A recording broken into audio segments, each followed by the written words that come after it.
Bienvenue à votre émission Cophosidée. Nous continuons nos études sur Au-delà de la mort. Et cette semaine, nous allons découvrir une résurrection. Et nous allons voir avec ça avec Carole, Evie et Cassandra. Et Cassandra fera la prière. Notre Père Céleste, merci pour tout ce que tu fais pour nous. Alors que nous allons commencer cette étude de ta parole, nous te demandons d'être avec nous, de nous diriger et de nous aider à comprendre le message que tu as pour nous. Nous t'avons prié au nom de ton Fils Jésus et pour la gloire de ton Saint-Nom. Amen. Amen. Comme je le disais, notre étude se trouve dans le 11e chapitre du livre de Jean. Et il y a une particularité dans ce chapitre où on découvre le plus petit verset de la Bible, qui nous dit « Jésus pleura ». Verset 35. Verset 35. Alors, pourquoi pensez-vous Jésus pleura ce jour-là et pourquoi? Une marque d'émotion. Les pleurs viennent, on a quelqu'un de cher qui est décédé. C'est normal, c'est une émotion. C'est quelque chose de ponctuel. Jésus reste un être humain après tout. Aussi. Voilà. Tout à fait. Et en tant que jeune, qu'est-ce que cela nous apporte de découvrir qu'au verset 35 nous est dit que Jésus pleura dans une situation dans laquelle nous sommes confrontés continuellement. Ça nous montre que c'est légitime pour nous surtout de pouvoir pleurer, de pouvoir exprimer nos émotions et de ne pas garder pour nous-mêmes. Oui. Puis c'était un exemple aussi pour ceux qui étaient autour.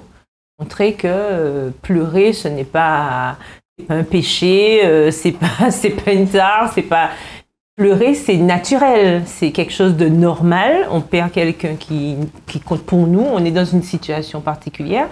Et je pense aussi que Jésus a pleuré en voyant la détresse aussi de ceux qui étaient présents lors de la mort de Lazare. Donc, je pense notamment aussi pour montrer, ça démontre l'amour surtout qu'il portait à Lazare. tout à fait. Donc, tout ceci pour nous dire aussi que face à la mort, il est normal que nous, même si nous avons cette espérance que nous avons vue déjà dans les leçons précédentes, il n'y a pas de mal de pouvoir se libérer par les pleurs. Mais y a-t-il un danger de se lamenter face à la mort? Désespéré. On peut pleurer, mais pas être désespéré. C'est ça qui est... C'est quoi la frontière vu que nous avons une espérance, à la mort, nous avons une espérance. Nous avons l'espérance, l'espoir de revoir ceux qui nous sont chers, qui sont morts en Christ. Nous avons l'espérance de les revoir. Donc nous devons aussi, même face à la mort, même quand c'est difficile, c'est pas quelque chose de facile à affronter, nous devons aussi démontrer notre espérance, parce que nous avons un témoignage à porter, même face à la mort. Tout à fait. C'est pas ce qu'en pense Evie et Cassandra. Je trouve que dit comme ça, c'est facile à dire. C'est toujours plus facile à dire qu'à dans faire. la pratique, je pense pas que ça soit si simple. Si on prend un exemple tout bête de l'enfant qui a chéri son petit chat pendant de nombreuses années et puis il meurt du jour au lendemain, ce sera difficile de lui dire, écoute, aie une espérance par rapport à ton petit chat. Il verra pas forcément des choses comme ça. Donc je pense qu'il y a dans tout ça, ça nous montre surtout le cheminement que l'on doit avoir avec Dieu pour avoir finalement cette espérance et savoir prendre du recul et intégrer cette composante lors de la mort. Tout à fait. Surtout que nous avons vécu, nous sortons d'une période difficile du Covid-19 où beaucoup de gens ont perdu des êtres chers, grands-parents, fils, filles, etc., dans des circonstances difficiles avec la Covid-19, où des fois on ne pouvait même pas voir le corps et on se retrouvait comme ça tout seul du jour au lendemain. Et aujourd'hui, qu'est-ce qui pourrait nous donner cette force de pouvoir, je dirais, tenir ferme face, je dirais, à la mort? Certes, Jésus nous a dit, il pleura, mais qu'est-ce que Jésus nous offre en plus? Qu'est-ce que Dieu nous offre aujourd'hui, nous qui sommes en tant que jeunes? Et malheureusement, jour après jour, nous serons frappés par la mort, puisque ça fait partie, entre guillemets, de notre ADN. Comment vivre ces moments-là? Là, tu dis beaucoup de choses, tu as posé beaucoup de questions en même temps. Mais si je peux apporter un élément, c'est surtout que Dieu, justement, a envoyé son Fils pour nous sauver et pour nous faire cette promesse qu'on aura la vie éternelle. Et il nous dit bien mais que lorsque l'on sera au ciel, on n'aura plus de pleurs, plus de mort, plus de tristesse. Et je pense que c'est en ça il faut que l'on puisse reconnaître et accepter ce sacrifice que Dieu a fait pour nous et se le remémorer chaque jour. Et comme ça, lorsqu'on aura des épreuves, je pense qu'il sera un peu plus facile à accepter et à se dire effectivement, mais j'ai cette espérance parce que je me le suis rappelé H24 dans ma vie de tous les jours. Tout à fait. Et puis ça montre aussi que quand Jésus a pleuré, que c'est important de pleurer. C'est aussi parce qu'il y a des gens qui se disent je dois rester fort, je dois montrer que je tiens, que j'ai de l'expérience, etc. Je dois être un bon chrétien, donc ils se disent bon, je fais bonne figure, puis finalement après ils gardent tout en eux et puis c'est pas mieux quoi. Donc Jésus nous a donné l'exemple. Tout à fait. Jésus a pleuré, enfin faut se libérer, il n'y a pas de problème, on peut pleurer. Pleurer autant qu'il le faut, autant que c'est nécessaire, et puis Dieu à un moment donné, il est compatissant et puis il saura consoler. Il saura nous consoler parce que là aussi il y a plein de promesses qu'il nous a laissées, qui nous disent je te consolerai.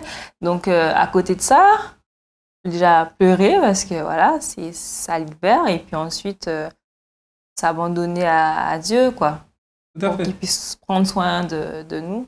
Et Jésus sous cette terre est venu pour nous donner un exemple et donner aussi, je dirais, cette espérance. Et dans le chapitre 11 du livre de Jean, on découvre véritablement cette espérance où Jésus va accomplir un miracle spécial. En amont, et la semaine dernière, on en a parlé, Jésus a fait des miracles avec le fils de la veuve de Naïm, il a fait aussi avec la fille de Jairus. Mais ces miracles-là, dans ce temps-là, les pharisiens, les juifs étaient sceptiques un peu par rapport à ce miracle-là. Parce que certains ont dit, oui, certes, il a ressuscité, mais est-ce que ces gens étaient là vraiment morts? Parce qu'on voit bien dans cette résurrection que c'est au moment, à peine, on pense 24 heures après la mort, que Jésus accomplit la résurrection. Et là, au chapitre 11, on découvre quelque chose de vraiment particulier, où Jésus va accomplir une résurrection après 4 jours. Alors, pensez-vous, pourquoi dans ce chapitre, on insiste sur ces 4 jours-là? Et pourquoi pensez-vous Jésus n'est pas allé tout de suite, lorsque Marie et Marthe lui ont envoyé un message pour dire que Lazare était malade, pourquoi Jésus n'a pas été tout de suite guéri comme il avait l'habitude de le faire? Parce qu'il y avait une leçon à apporter aux gens qui étaient autour. Je pense qu'on a souvent tendance à se dire... s'il y a un problème, effectivement, Jésus a déjà fait des miracles, et bien là aussi, il va faire un miracle et ça va forcément se passer comme ça. Mais je pense que là, c'était notamment l'occasion de montrer que dans diverses situations, les choses ne vont pas forcément tourner en notre faveur, les choses ne vont pas forcément se tourner comme on le veut, et qu'il faut savoir rebondir. Et puis, l'autre chose que je trouve bien à travers ce texte, c'est que ça nous montre que il nous est permis de douter à un moment donné. En fait, il ne faut pas que l'on puisse rester dans cette période de doute, mais je pense que cette période de doute, elle est quand même permise. Et le plus important, c'est à un moment donné de se dire, mais en fait, j'ai quand même cette espérance qui est là, que Dieu m'offre, et il faut que je puisse me reprendre à un moment. Tout à fait. Mais il y a aussi le fait que Jésus lui-même, quand on lui apprend la nouvelle, il dit que ce n'est pas, que ce qui arrive là, c'est pour la gloire de Dieu. C'est-à-dire que Jésus, en amont, bon, il sait tout, il connaît tout et tout, il sait déjà ce qui va arriver. Et il sait que cette situation-là permettra, lui permettra de donner une bonne leçon aux pharisiens, aux sadducéens et tous ceux qui doutaient encore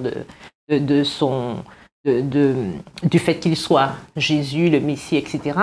Et pour montrer aussi, parce qu'on doutait du fait qu'il soit fils de Dieu. Parce que quand il le disait, on remettait en question. Et pour lui aussi, c'est un moyen de transmettre un message. Et il le dit, au moment où on lui annonce la nouvelle, il dit que cette maladie, c'est pas pour la mort. C'est-à-dire que c'est pas la mort qui triomphera, ce sera pour la gloire de Dieu. Donc en amont, il sait déjà. Par contre, les hommes, évidemment, il ignorait, mais lui, il sait. Tout à fait. Donc, il prend son temps parce qu'il sait qu'il a, comme elle disait tout à l'heure, une leçon à apprendre aux autres, à ceux qui étaient autour de Lazare. Et nous voyons au verset 11 du chapitre 11 de Jean, ce que Jésus dit, il dit, après sa parole, il leur dit, Lazare, notre ami, dort, mais je vais le réveiller. Donc, Jésus donne déjà une indication de ce qu'est la mort. La mort est un sommeil.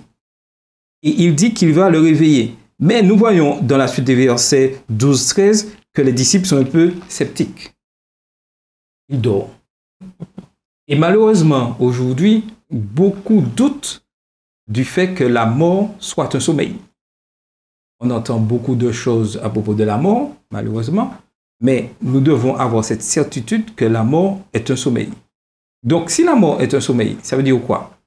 Et qu'on va se réveiller, c'est pas définitif et que de toute façon, il y a une issue, quoi. Quand on dort, c'est parce qu'il y a quelque chose qui vient après. En un mot, c'est transitoire. Et du coup, par rapport au fait que Jésus est arrivé un petit peu plus tard, je me dis que des fois, on est un peu démunis face à la mort.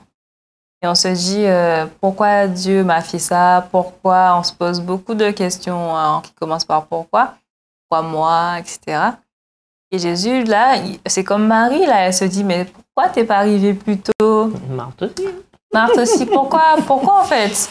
Pourquoi tu as fait ça? Et là, Dieu te dit, j'ai encore la situation en main, je suis encore là pour toi et je vous aime encore. Et c'est ça qu'on a des fois du mal à voir dans la mort, c'est l'amour de Dieu et que le fait qu'il est toujours au contrôle de toute la situation, en fait. Oui, tout à fait. Et même aujourd'hui, lorsque, malheureusement, je dis malheureusement, mais on se compare souvent aux autres, on voit que telle personne est guérie et nous qui sommes là, nous-mêmes, nous avons la même maladie, nous ne sommes pas guéris, et d'autres personnes qui ont la même maladie meurent tout de suite.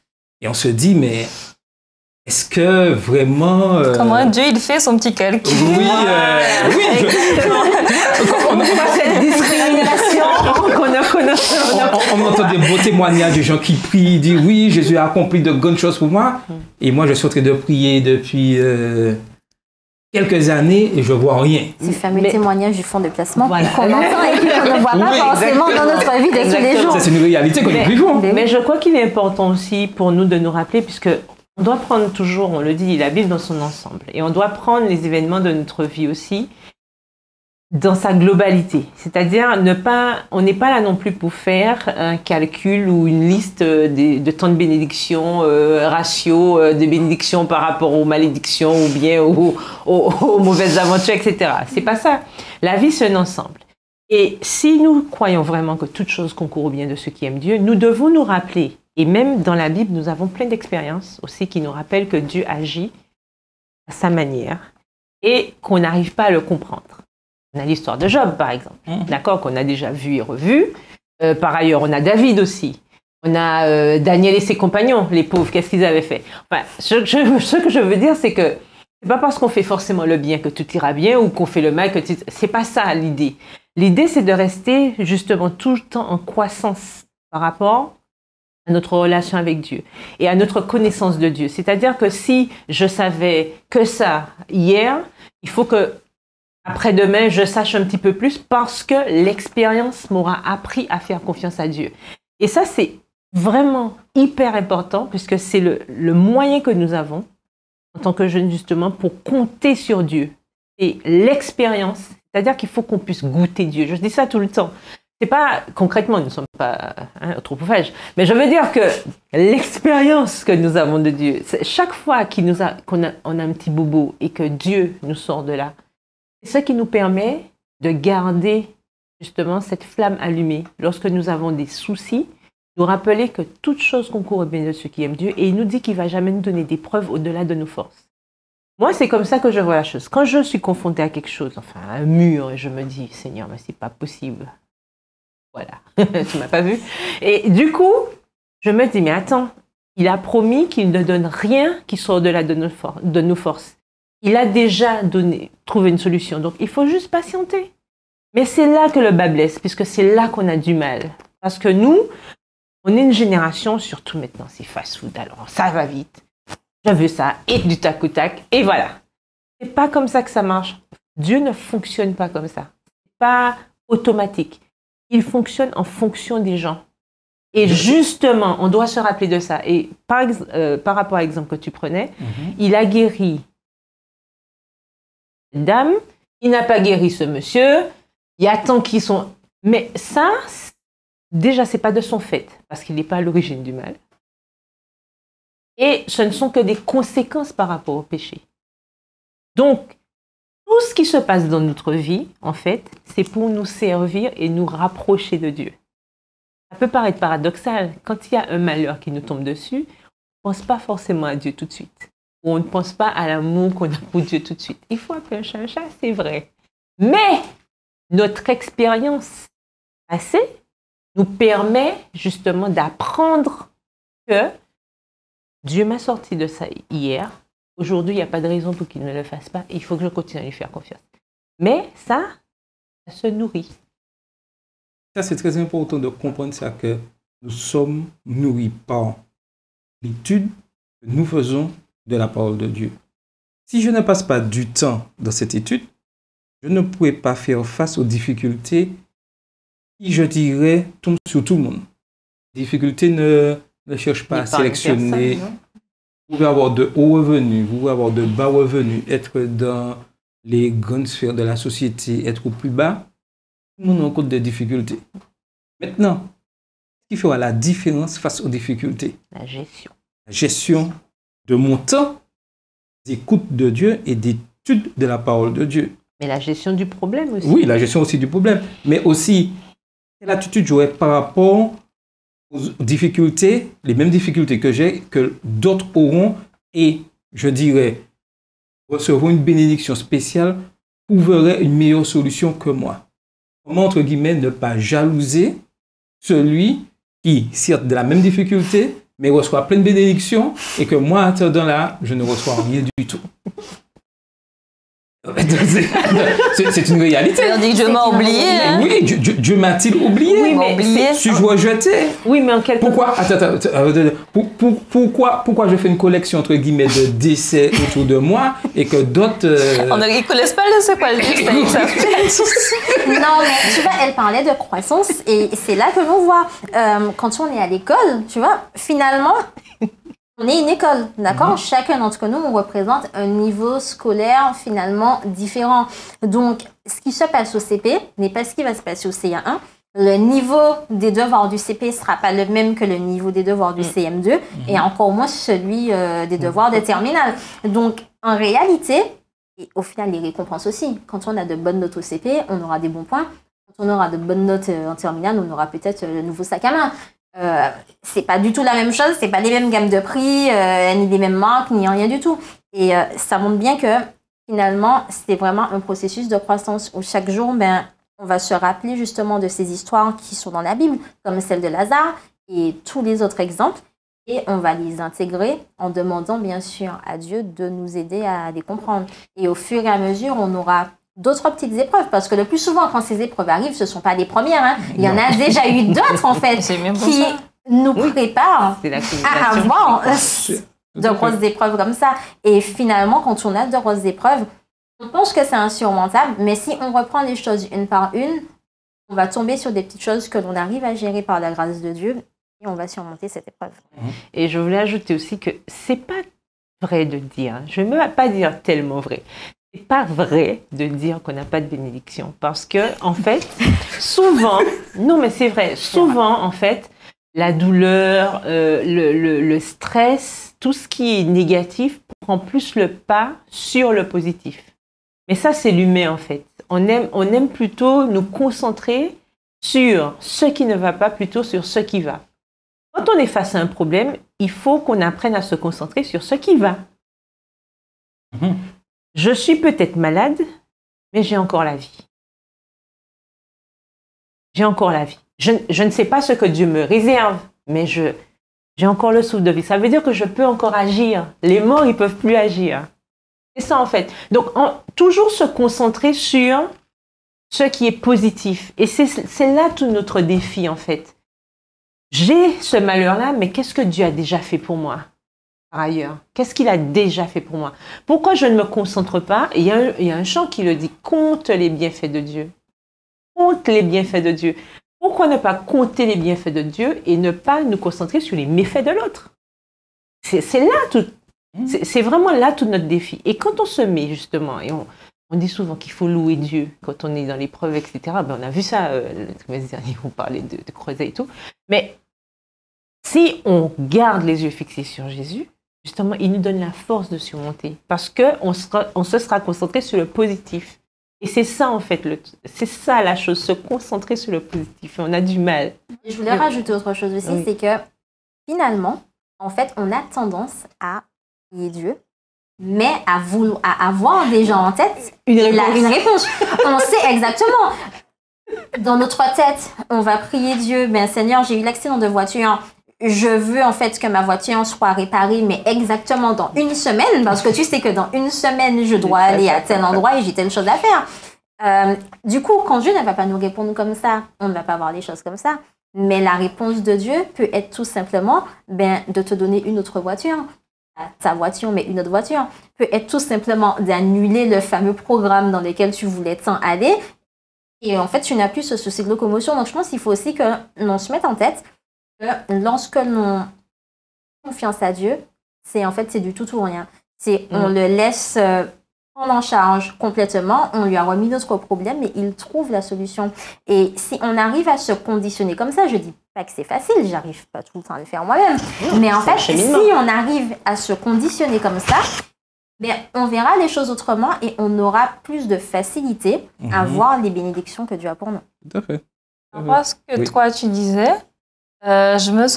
tu disais qu'il faut compter les bienfaits de Dieu.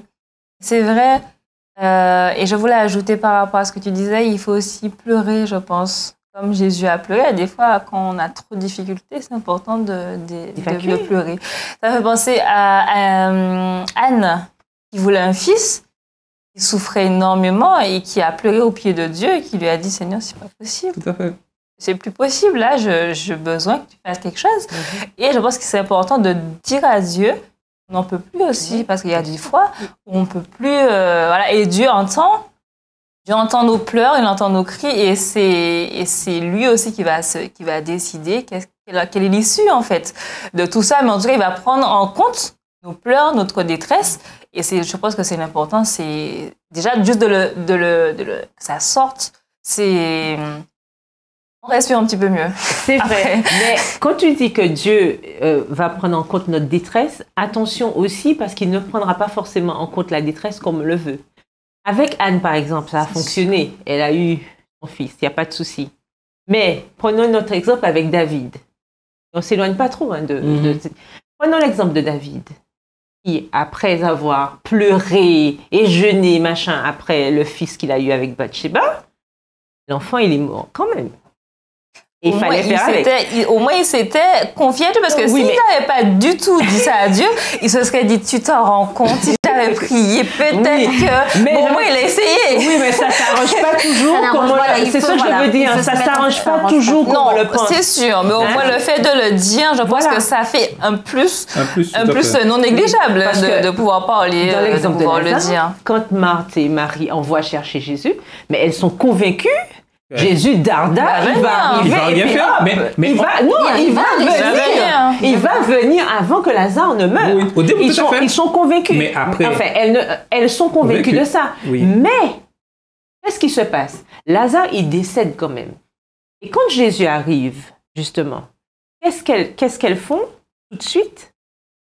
Bizarrement, Jésus n'est plus l'ami avec qui on était, en qui on avait confiance, machin. Première chose, reproche. T'as fait quoi? T'étais où, en fait? En gros, c'est ça. T'étais où? Lazare, ton ami, etc.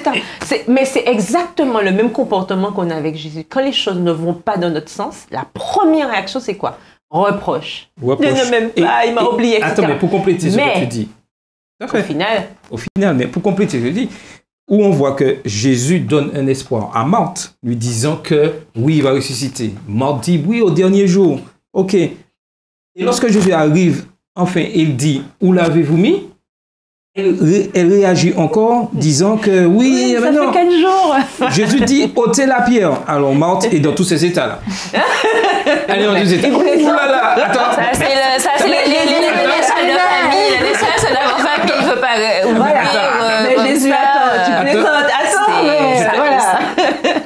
Mais Jésus lui a dit, je vais le ressusciter. Juste pour nous dire que Jésus nous fait des promesses. Voilà. Et des fois, Il y a l'incrédulité. nous doutons et nous ne mettons pas les promesses de Dieu, je dirais, au pied du mur afin qu'elles se réalisent. Et enfin, Marthe réalise que Jésus ressuscite Lazare. Et cette résurrection, je dirais, n'est pas anodine, n'apparaît pas comme ça pour le plaisir de la Bible. Nous faire comprendre que Jésus, lui, il peut vaincre la mort. Et montrer que la toute-puissance de Dieu sur la mort est réelle. Même jamais en retard. Jamais en retard. Mais malheureusement, lorsqu'on lit le texte, on voit toute l'histoire. Malgré ce que Jésus a fait, malgré les 4 jours, il y en a qui doutent, qui ont douté. Ça va toujours exister. Donc, juste pour dire qu'aujourd'hui même, nous pourrons toujours porter ce témoignage, avoir cette certitude, mais certains ne vont jamais croire notre espérance. Ce n'est pas parce que les autres ne croient pas ce que nous croyons, cette certitude que nous avons, que nous devons abandonner cette espérance. Parce que si nous lâchons cette espérance, il n'y a que 2 voies après la résurrection des morts. Soit la vie éternelle, soit la mort éternelle.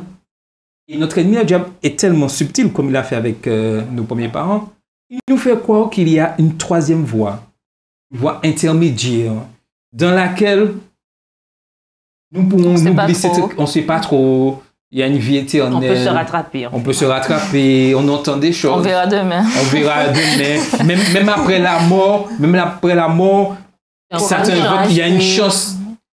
Mais lorsqu'on étudie la Bible, on sait que c'est Dieu a le pouvoir sur la mort, Jésus-Christ, et qu'il n'y a que 2 voies. Soit la vie éternelle, soit la mort éternelle. Donc, chacun de nous, nous avons un choix à faire. Et aussi, je pense que l'exemple de notre expérience, ce témoignage doit être un témoignage fort. Je ne peux pas dire que je crois en Christ et je dirais faire comme toutes les couples du monde face à la mort, chercher, je dirais, à ce que notre défunt réapparaisse, nous soulage, alors que le soulagement n'est qu'en Christ. Et en tant que jeunes, il faut que vraiment nous fassions attention à cela. Que Satan, dans le processus, cherche par tous les moyens à perdre le maximum. Surtout nous en tant que jeunes. Mais nous devons avoir cette espérance que Christ est ressuscité. Christ a vaincu la mort et qu'au-delà de la mort, il y a quelque chose et qui dépend de la manière que nous avons vécu notre vivant. C'est ça le paradoxe. Tout le monde croit au-delà de la mort, oui, il y a quelque chose. Non. Au-delà de la mort, il y a la résurrection. Le retour de Jésus, la résurrection. Donc la première résurrection. Mais tout dépend de comment j'aurais vécu avant ma mort. Ce n'est pas après ma mort que je rentre dans le processus. C'est avant ma mort. Et ça, une continuité de notre vie, en fait. Tout à fait, puisque quand nous mourons, c'est un sommeil, vous avez vu? Et quand nous réveillons, le retour de Jésus. Pour les vivants, ça peut durer le temps de leur vie. Pour celui-là, de dire, oui, ça fait 2000 ans qu'il est mort. Mais celui qui est mort il y a 2000 ans, là, pour lui, c'est une fraction de seconde. Quand il se réveille, pour lui... il s'est réveillé. Il est réveillé, le temps, les 2000 ans, pour lui, c'est une seconde. Donc, il est important pour nous de savoir où se place notre espérance. Quel choix allons-nous faire? Et ce choix, c'est aujourd'hui, il faut le faire. Nous ne pourrons pas le faire après la mort. C'est aujourd'hui, nous devons faire ce choix. Soit pour la vie éternelle, soit pour la mort éternelle. Mon souhait, c'est que chacun d'entre nous fassions le bon choix. C'était votre émission Coffre aux idées.